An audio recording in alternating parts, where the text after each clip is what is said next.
सुप्रभात। मैं संजय गहतोड़ी पुष्पा प्रियंका सरस्वती विद्या मंदिर इंटर कॉलेज नानकमता के इस यूट्यूब चैनल में आप सभी का स्वागत है। कक्षा 10 में सामाजिक विज्ञान के अंतर्गत इतिहास विषय में हमारा अध्याय चल रहा था भारत में राष्ट्रवाद। तो इससे पूर्व की वीडियो देखने के लिए आप डिस्क्रिप्शन में जा सकते हैं इस वीडियो के, उसमें लिंक दिए गए हैं। तो आज प्रश्न है, भारत में राष्ट्रवादी भावना का जो प्रसार हुआ, उदय हुआ, उसके लिए कौन कौन से कारक थे। अंग्रेजों से जब स्वाधीनता प्राप्ति करने के लिए संघर्ष चल रहा था, देश में एकजुटता आई थी, वो सब आप पिछले प्रश्नों में देख चुके हैं। तो उसके लिए कारक कौन कौन से उत्तरदायी थे, ऐसे कौन कौन से कॉजेज थे, ऐसे कौन कौन से कारक थे जिससे लोगों में राष्ट्रवादी भावनाओं का प्रचार प्रसार हुआ, लोग एकजुट होने लगे। तो उनको हमने यहाँ ये पॉइंट ले रखे हैं, इनको हम समझेंगे हेडिंग के रूप में। तो पहला हमने लिखा था पत्र पत्रिकाएं। तो जब देश में स्वाधीनता प्राप्ति के लिए आंदोलन चल रहे थे, उस समय अनेक प्रकार की पत्र पत्रिकाओं का भी प्रकाशन होता था।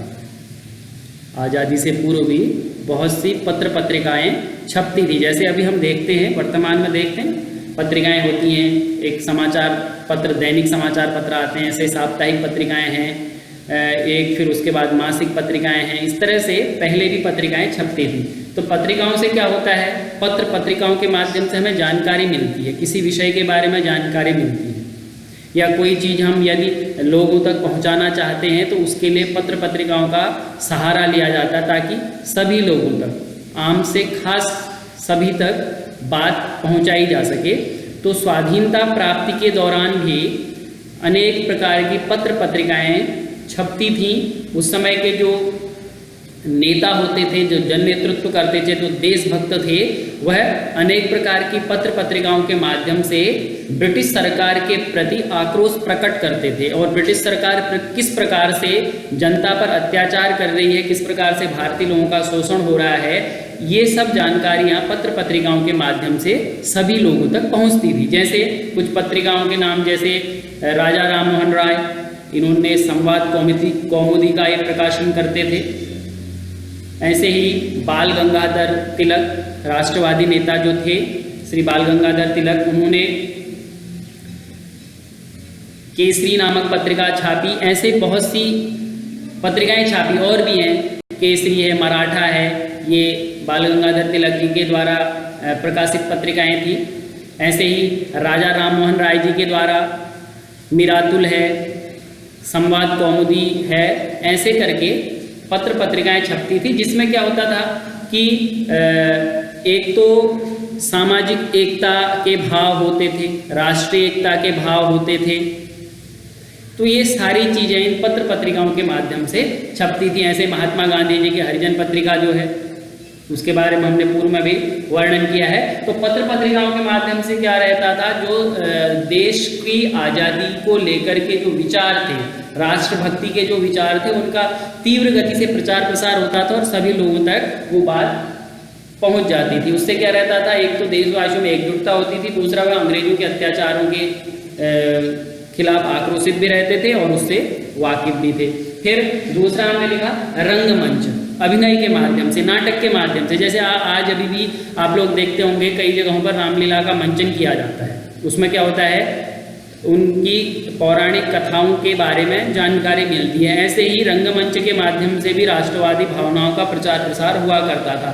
तो राष्ट्रवादी भावनाओं का प्रचार प्रसार कैसे होगा, जैसे महारानी लक्ष्मीबाई जी के ने जो शौर्य का प्रदर्शन किया था, मातृभूमि के प्रति जो उन्होंने वीरता का प्रदर्शन किया था, उसको रंगमंच के माध्यम से दिखाना, एक अभिनय के माध्यम से उसको दिखाना। ऐसे ही महाराणा प्रताप, उन्होंने अपनी जन्मभूमि के लिए जिस प्रकार से समर्पण किया, बलिदान दिया, उसके बारे में, उनकी गौरवपूर्ण कृत्यों के बारे में रंगमंच के माध्यम से दिखाया जाता था। ऐसे वीर शिवाजी हैं। तो ऐसे जो हमारे देश में इतिहास में जो श्रेष्ठ महापुरुष रहे हैं, जो वीर रहे हैं, वीरांगनाएं रही हैं, उनकी कहानी को रंगमंच के माध्यम से प्रस्तुत किया जाता था। और उसको जब लोग देखते थे तो उनके अंदर भी देशभक्ति की भावना का प्रचार प्रसार होता था और वह अपने देश को स्वतंत्र कराने के लिए एकजुट होते थे। अगला बिंदु हमने यहाँ पर लिखा है लोक साहित्य। लोक साहित्य का अर्थ क्या हो गया, एक क्षेत्र विशेष में जो उन कहानियों को लेकर के, उन भाषाओं के आधार पर जो साहित्य तैयार किया जाता है। तो हमारा देश जो है हमेशा से एक वीर भूमि रही है। यहाँ पर बहुत से लोग ऐसे रहे हैं जिन्होंने देश हित के लिए, राष्ट्र हित के लिए वीरतापूर्ण कार्य किए हैं। तो आप देखेंगे हर एक लोक साहित्य में, किसी भी आप क्षेत्र विशेष में जाएं, वहाँ पर कुछ लोक कथाएं प्रचलित होती हैं, लोक साहित्य प्रचलित होते हैं, उस क्षेत्र से संबंधित कुछ वीरों के बारे में वर्णन होता है। तो ऐसे ही लोक साहित्य के माध्यम से क्या रहता था, ऐसे वीरों का वर्णन रहता था जिन्होंने जनता को अत्याचारों से मुक्त कराने के लिए वीरतापूर्ण कार्य किए, देश की सुरक्षा के लिए जिन्होंने अपने प्राणों का बलिदान दिया, शहीद हुए। ऐसे लोगों की गौरवपूर्ण कथाएं, उनकी कविताएं, ये सब लोक साहित्य में देखने को, सुनने को मिलती थी। तो इससे उस समय लोग अपने आप को जोड़ पाते थे और वह भी अंग्रेजों को भारत से भगाने के लिए एकजुट होते थे। उनमें राष्ट्रीय एकता की भावना विकसित होती थी। ऐसे ही अगला हम देखते हैं भाषा। भाषा भी हमेशा से लोगों को जोड़ने का कार्य करती है। भाषा लोगों को जोड़ने का कार्य करती है। हम जब आपस में कनेक्टिविटी जब बनाते हैं तो उसके लिए भाषा महत्वपूर्ण है। तो भारत में क्योंकि हिंदी भाषा को बोलने वाले लोगों की संख्या अधिक है, तो उस समय भी ज़्यादा लोगों के द्वारा हिंदी भाषा ऐसे तो अधिक से अधिक लोग इसको समझ पाते हैं, बोल पाते हैं। तो इससे क्या रहा कि हिंदी को एक भाषा के रूप में बोला जाने लगा। अपने विचारों को अभिव्यक्त करने के लिए अधिकांशतः इस भाषा का प्रयोग किया जाने लगा। तो उससे भी एकता की भावना जो है वह बनी रही। अगले कुछ बिंदु और लिखते हैं इसमें। अगला हम देखेंगे, अगला हमने बिंदु लिखा चित्रों तथा गीतों के माध्यम से चित्र बनाए जाने लगे। किसके?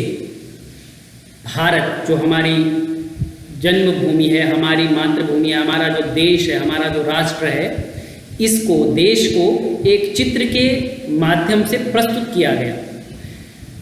आपने इतिहास के पहले चैप्टर में भी इस चीज़ को पढ़ा होगा कि महिला रूपकों का जो है निर्माण किया जाने लगा था यूरोपीय देशों में, जैसे जर्मेनिया थी, जैसे मारियान थी फ्रांस में, जर्मनी में।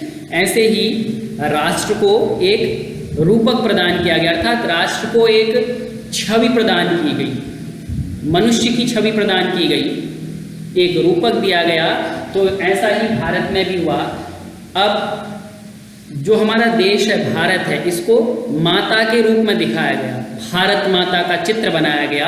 और अब श्री अवनींद्रनाथ टैगोर ने भारत माता का चित्र बनाया, जिसमें उन्होंने भारत माता को शांत, गंभीर और आध्यात्मिक गुणों से भरपूर दिखाया उसमें। तो इस तरह से भारत माता का चित्र बनाया गया। तो हमारा जो राष्ट्र था, हमारा जो देश है, उसका एक चित्र, एक छवि बना दी गई।